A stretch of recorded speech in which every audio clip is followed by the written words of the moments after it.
Hello दोस्तों, स्वागत है आपका एक नए क्लास में। आज हम लोग पढ़ने वाले हैं क्लासियस क्लैपेरॉन इक्वेशन। अगर आपके पेपर करीब आ रहे हैं भाई, इस बात की गारंटी है पेपर में लॉन्ग में 15 नंबर में आ सकती है क्लासियस क्लैपेरॉन इक्वेशन। थोड़ी सी बड़ी है लेकिन कोई दिक्कत नहीं है, डिटेल में आराम समझाने की कोशिश करेंगे, चिंता करने की बिल्कुल भी जरूरत नहीं है। तो क्या होती है क्लासियस क्लैपेरॉन इक्वेशन? भाई नाम से ही पता चल रहा है, एक आदमी का नाम क्लासियस रहा होगा, एक का क्लैपेरॉन रहा होगा, एक ने कोई इक्वेशन दी होगी, एक ने उसमें थोड़ा बहुत ड्रामा करा होगा और मिलकर एक इक्वेशन बनी होगी जिसे कहेंगे क्लासियस क्लैपेरॉन इक्वेशन। भाई ठीक है, तो इसे शॉर्ट में सीसी इक्वेशन भी कह देते हैं। क्या होती है क्लासियस क्लैपेरॉन इक्वेशन? जब भी कभी फेज चेंज होगी, ट्रांजिशन चेंज होगी, कैसे? सीसी इक्वेशन फेज ट्रांजिशन के बीच होने वाले एंट्रोपी चेंजेस के कैलकुलेशन के लिए यूजफुल होती है।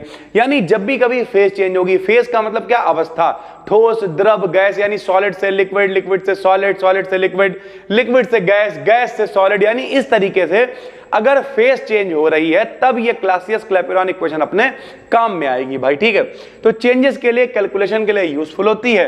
फेज ट्रांजिशन कैसे हो सकते हैं भैया? तो हमने आपको बताया कि जैसे सॉलिड यानी ठोस जो है वो लिक्विड में बदल सकता है।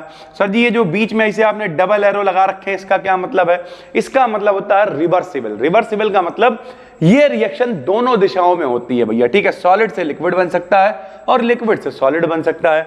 ऐसे ही लिक्विड से भाप यानी वेपर बन सकता है, वेपर से सॉलिड बन सकता है, लिक्विड बन सकता है, सॉलिड से वेपर, वेपर से सॉलिड, सॉलिड से सॉलिड, सॉलिड से सॉलिड। अब सर जी सॉलिड से सॉलिड, सॉलिड से सॉलिड, सॉलिड के भी प्रकार है ना। मान लिया एक प्रॉपर सॉलिड है, एक क्रिस्टलाइन सॉलिड है, तो इस तरीके से डिपेंड करता है कि किस तरीके से फेज चेंज हो रही है। तो जब भी कभी फेज चेंज हो रही होगी, एक फेज दूसरे में, सॉलिड से लिक्विड, लिक्विड से गैस, गैस से लिक्विड, इस तरीके से अगर फेज चेंज हो रही है तब मेरे भाई क्या होगा? क्लासियस क्लैपेरॉन इक्वेशन का हम लोग इस्तेमाल करेंगे सर जी। ठीक है, चलो दिखाते हैं कैसे इस्तेमाल करेंगे। CC equation phase change equilibrium की स्टडी के लिए यूजफुल होती है। अभी हमने आपको बता दिया कि जब भी कभी फेज चेंज होगा तब सीसी इक्वेशन का हम लोग इस्तेमाल करेंगे। भाई ठीक है, कैसे करेंगे ये समझते हैं। तो सबसे पहले हमने लिखा derivation of Clapeyron equation. Clapeyron equation को प्रूव करेंगे, फिर क्लासियस ने किस तरीके से चीजों को किया उसे उसमें एम्प्लीफाई करके सर जी सारी चीजें करेंगे। देखना, यदि दो फेज हैं ए और बी, ठीक है, हमने यहां से शुरू करा कि भैया दो कोई अवस्थाएं हैं, वो ठोस द्रव हो सकती हैं, द्रव गैस हो सकती हैं, ठोस गैस हो सकती हैं। दो फेज हैं ए और बी, ठीक है। तो अब ए रिवर्सिबल बी, यानी ए से क्या बन रहा है सर जी? बी बन रहा है। ए से क्या बन रहा है? बी बन रहा है। ये देखो ए से क्या बन रहा है? बी बन रहा है। तो अगर इन लोगों की एनर्जी की बात करें तो एनर्जी के बीच भी इक्विलिब्रियम होगा। तो मान ले रहा इसकी एनर्जी कितनी है? जीए है सर जी। ठीक है, गिब्स एनर्जी बोलते हैं इसे। इसकी एनर्जी कितनी है? जीबी है। तो इन दोनों की एनर्जी के बीच में भी इक्विलिब्रियम होगा, लेकिन एट इक्विलिब्रियम। इक्विलिब्रियम का मतलब क्या होता है? इक्विलिब्रियम का मतलब होता है साम्य अवस्था। जब जितनी तेजी से फॉरवर्ड रिएक्शन हो रही है, अगर उतनी ही तेजी से बैकवर्ड रिएक्शन भी हो, यानी अग्र विक्रिया की दर, फॉरवर्ड रिएक्शन का जो रेट है वो बैकवर्ड रिएक्शन के रेट के बराबर हो, तब हम लोग उसे इक्विलिब्रियम कह देते हैं। तो यानी अगर दोनों बराबर हैं तो दोनों बराबर का मतलब है एक में से दूसरे को घटाओगे, इनका परिवर्तन यानी चेंज निकालोगे तो वो कितना आ जाएगा? जीरो आ जाएगा। तो एट इक्विलिब्रियम दोनों बराबर होंगे तो तब डेल्टा जी का मान कितना हो जाएगा? जीरो। डेल्टा का मतलब परिवर्तन, डेल्टा जी का मतलब जीए माइनस जीबी की वैल्यू जीरो होगी। अगर जीए माइनस जीबी जीरो है तो इसे उधर भेजेंगे तो जीए किसके बराबर आ जाएगा? जीबी के बराबर जाएगा। यानी अगर इक्विलिब्रियम है दो फेजेस के बीच में तो जो उनकी गिब्स एनर्जी है वो क्या होगी? बराबर होगी। जी फॉर क्या होता है? गिब्स एनर्जी है भाई। ठीक है, यदि सिस्टम का टेम्परेचर हम लोग dt बढ़ा दें, अब भैया पहले एनर्जी कितनी थी?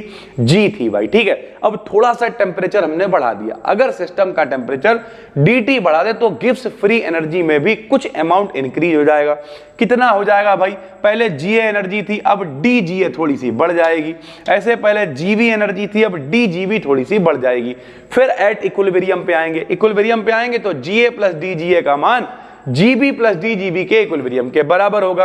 एट इक्विलिब्रियम दोनों बराबर हो जाएंगे और ऊपर हम लोग निकाल चुके हैं कि Ga का मान Gb के बराबर है। तो जब Ga Gb के बराबर होगा तो भैया Ga से Gb क्या हो जाएगा? कैंसिल हो जाएगा। Ga से Gb क्या हो जाएगा? कैंसिल हो जाएगा।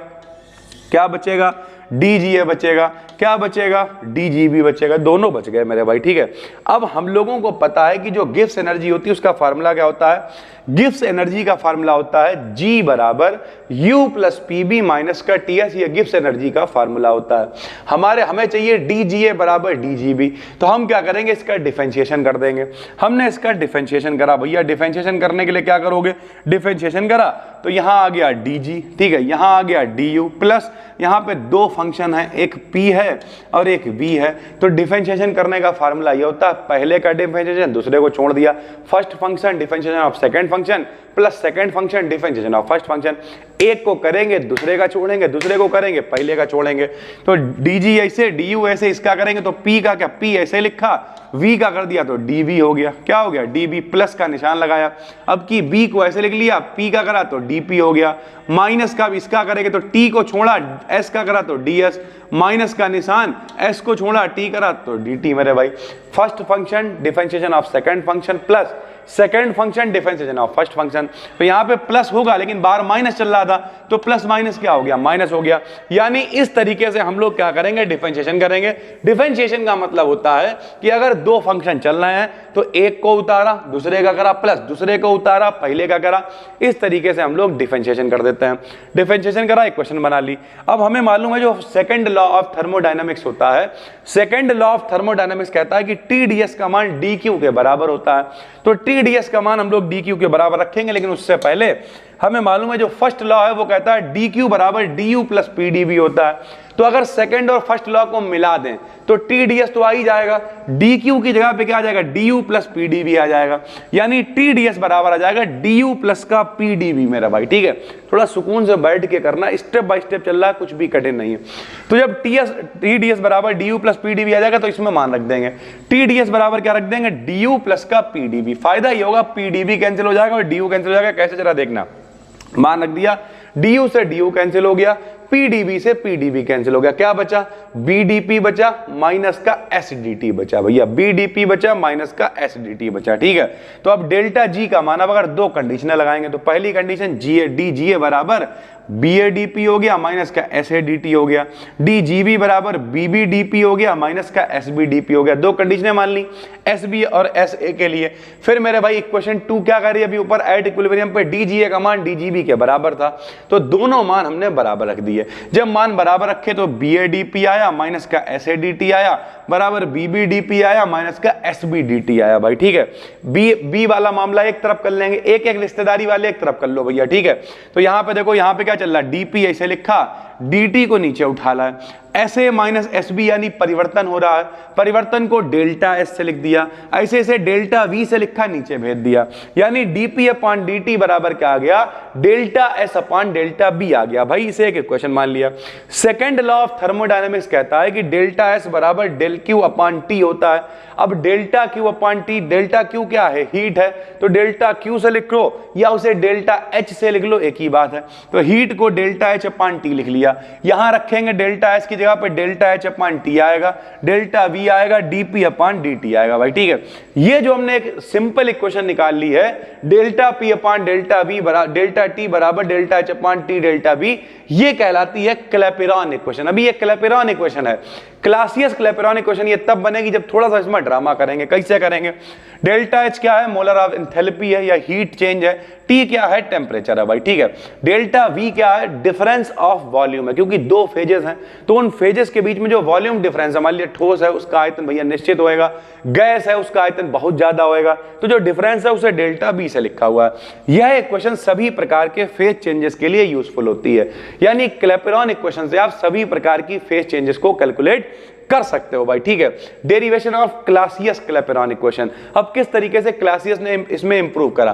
क्लासियस ने केवल क्या किया, लिक्विड के वेपोराइजेशन के लिए क्लैपेरॉन इक्वेशन की सहायता से इक्वेशन डिराइव करा, यानी इन्होंने सारी कंडीशनें नहीं लगाई क्लासियस ने, इन्होंने कहा तुम्हारी इक्वेशन ठीक है, बस हम जो प्रूवमेंट करेंगे वो लिक्विड से वेपर में करेंगे। लिक्विड का मतलब क्या होता है, द्रव से बाष्प में जाने के लिए करेंगे भाई, ठीक है, जिसे क्लासियस क्लैपेरॉन इक्वेशन कहा गया।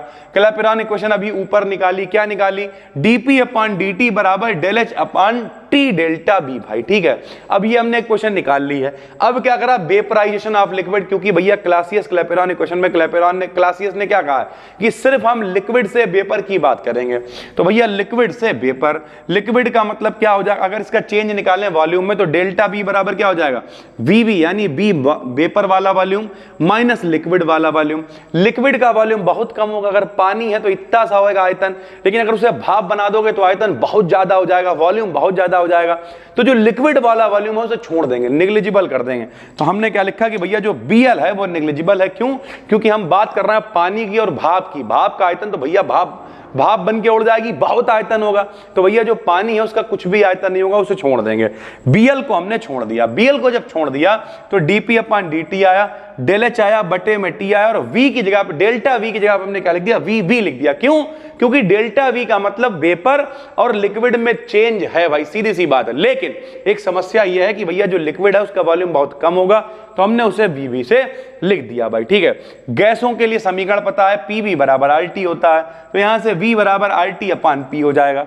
यहां मान रखेंगे एक टी पहले से है तो आरटी स्क्वायर हो जाएगा और पी ऊपर चला जाएगा, यहां मान रख दिया। तो डीपी अपॉन डीटी बराबर आया डेल्टा एच इंटू पी, ऊपर चला गया, बटे में आरटी स्क्वायर आ गया। P को इधर ले आए तो dP अपान P बराबर हो गया डेल्टा H dt अपान में RT स्क्वायर। 1 अपान x का क्या होता है, log x होता है, तो ऐसे 1 अपान P को हम लोग क्या लिख लेंगे, d log P लिख लेंगे भाई, ठीक है। बराबर में डेल्टा H चल रहा है, dt चल रहा है, बटे में RT स्क्वायर चल रहा है। ये जो इक्वेशन निकल के आई, ये इक्वेशन कहलाती है क्लासियस क्लैपेरॉन इक्वेशन। यानी उसी इक्वेशन में थोड़ी सी कंडीशन लगा ली कि ये वेपर है, ये लिक्विड है, तो जो डेल्टा V है, वेपर का वॉल्यूम बहुत ज्यादा होगा, लिक्विड का बहुत कम होएगा, तो खाली वेपर वाला रख देंगे। उसे सॉल्व कर लिया हमने, और हमारे पास जो फाइनली इक्वेशन आई है क्या हो गई, क्लासियस क्लैपेरॉन इक्वेशन। अगर इसे इंटीग्रेटेड फॉर्म में लिखना चाहो, इंटीग्रेटेड मतलब समाकलन के रूप में, तो इसका इंटीग्रेशन कर दो। कैसे इंटीग्रेशन करोगे भैया, इंटीग्रेशन कर दिया, इंटीग्रेशन करा, P प्रेशर है तो प्रेशर की लिमिट लगाई P1 to P2, delta H बटे R कांस्टेंट है, बाहर निकाल लिया। dt यानी क्या है भैया, बताओ dt क्या है, तुम लोग कमेंट करके बताना dt क्या है भाई, ठीक है। तो इस टेम्परेचर के लिए हम लोगों ने क्या किया, T1 से T2 कंडीशन लगाई, और भैया क्या करा बताओ, यहां पे इंटीग्रेशन करेंगे, इंटीग्रेशन से d खत्म हो जाएगा, log p बचेगा, और जब log p बचेगा तो ऊपर वाली लिमिट ऊपर आएगी, ऐसे करके ऊपर वाली लिमिट ऊपर आएगी और नीचे वाली लिमिट नीचे आएगी। लिमिट लगाने का तरीका होता है, पहले ऊपर वाली लिमिट रखते हैं तो log p2 माइनस नीचे वाली लिमिट रखेंगे तो log p1 बराबर delta H upon R, T square को ऊपर भेजेंगे -2 बनेगा। इंटीग्रेशन करने का तरीका क्या होता है भैया, एक जोड़ देते हैं, जितना आता है उतना हम लोग नीचे लिख देते हैं। तो जब भैया ऐसा करोगे तो -2 में एक जाएगा, बचेगा माइनस का 1, तो माइनस आ जाएगा, और वहां पे t की पावर -1 को नीचे ले आएंगे तो 1 अपान टी हो जाएगा। तो जब इसका इंटीग्रेशन हो गया तो क्या आया, अच्छा log m minus log n होता है, log m अपान n, तो log p2 अपान p1 हो गया, डेल्टा h अपान r हो गया, -1 अपान टी, t2 माइनस t1 है। लिमिट लगा देंगे, लिमिट लगाएंगे, माइनस का 1 अपान t2 आएगा, यहां पर रखेंगे t1 तो माइनस माइनस प्लस का 1 अपान t1 आएगा। यहां पर लिमिट शायद थोड़ी सी दिक्कत कर गई है, चलो रख के दिखाते हैं हम आपको भैया, ठीक है। बताओ, अच्छा ठीक है, कोई दिक्कत नहीं। ये माइनस हमने कहां निकाल लिया, बाहर निकाल लिया, डेल्टा एच अपान आर, ये लिमिट रखेंगे 1 अपान t2 माइनस का 1 अपान t1 हो गया, माइनस को बाहर ही चलने दिया, यहां एलसीएम ले लिया, इधर आएगा t1 माइनस का t2 बटे में t1 t2। ये जो इक्वेशन आ गई है ये इंटीग्रेटेड फॉर्म है किसकी, क्लासियस क्लैपेरॉन इक्वेशन की भाई, ठीक है। This is integrated form of Clausius Clapeyron equation. Application, इसके फायदे क्या क्या हैं, तो फायदे ये हैं, आप इन calculation of delta H, delta H का मतलब क्या है, जो एंथैल्पी चेंज है उसे आप कैलकुलेट कर सकते हो। In observation of effect of P on boiling point of liquid, किसी लिक्विड के बॉइलिंग पॉइंट पे पी का क्या प्रभाव पड़ता है उसे कैलकुलेट कर सकते हो, प्रेशर को। This equation useful in study of boiling point and freezing point, कोई कितने पे उबलेगा कितने पे जमेगा इसे भी आप कैलकुलेट कर सकते हो। तो मेरे भाई थोड़ी सी ये वीडियो हो सकता है बड़ी हो गई हो, इसे आप 2-3 बार देखोगे तो बहुत आराम से समझ में आ जाएगा, और स्टेप बाय स्टेप वीडियो को रोक रोक के साथ में डेरिवेशन को करते हुए चलो, बहुत ही आराम से आप इसका प्रूवमेंट कर लोगे।